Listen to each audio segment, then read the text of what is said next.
Welcome, this is Dr. Max Hawkins with Altex Mycotoxin Management Team. Today I want to discuss briefly with you some of the numbers that we've seen in grains harvested on a global basis in the 2021 growing seasons. It's important to have an understanding of what this mycotoxin risk is, as particularly in monogastrics, grains make up a very significant portion of the finished feeds for swine, for poultry, get into aquaculture, and a lot of times in pet foods. This grain can be a significant contributor of mycotoxins. So it's important to have an understanding of what that risk is.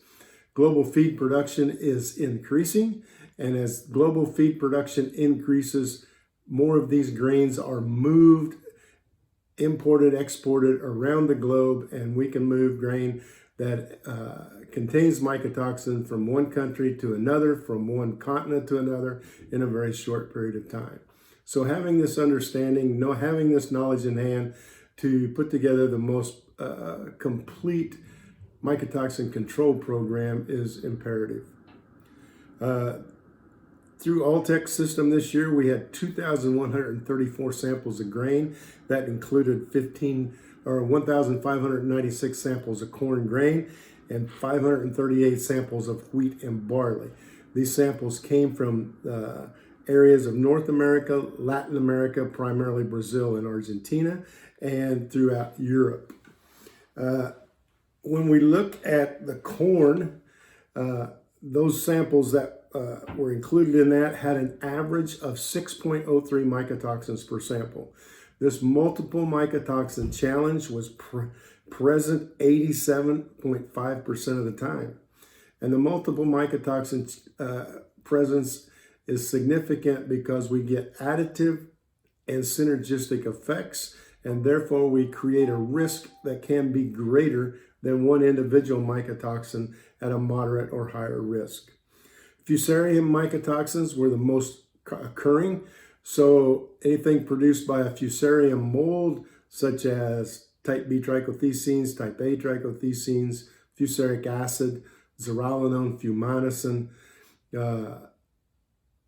eniatins out of the emerging mycotoxin group are all produced by fusarium molds, and they are the most prevalent. One surprising point was that with the droughted areas, particularly out of North America, Latin America, and Europe, aflatoxin B1 was not as highly occurring or at as high levels as we originally expected it might be, and that's a good thing. Aflatoxin B1 was found to be more occurring in Southern and Eastern Europe, but the highest level that we experienced in our database was a little over 60 parts per billion. Aflatoxin B1 is extremely important to understand because of its regulation in terms of most countries around the world would limit 20 parts per billion per ton of saleable feed. In dairy cattle, it's extremely important because of its ability to transfer to aflatoxin M1 in the milk. But our data to date shows it's not, it is still a problem, but it is not the significant problem that we originally thought it might be.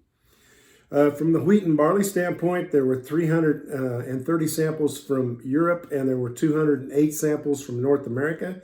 Those samples averaged 2.3 mycotoxins per sample, so fewer mycotoxins per sample than corn, and multiple mycotoxins were present only 58.5% of the time. So wheat and barley, the small grain group, does present a lesser risk than does corn. This is typically the result that we see year in and year out, although there's some locales where wheat or barley may be at a very high risk. So it's important here to test, okay? Here again, the prevalent mycotoxins are type B trichothecenes and emerging mycotoxins, both fusarium groups. Fusarium molds prefer moisture and moderate temperature. This moisture can be over a long period of time. It can be concentrated into a very short period of time of 7 to 10 days.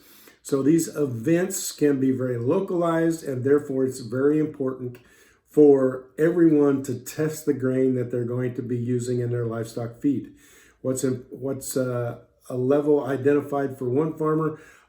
A few miles down the road, that number means nothing because this impact from fusariums can be very localized.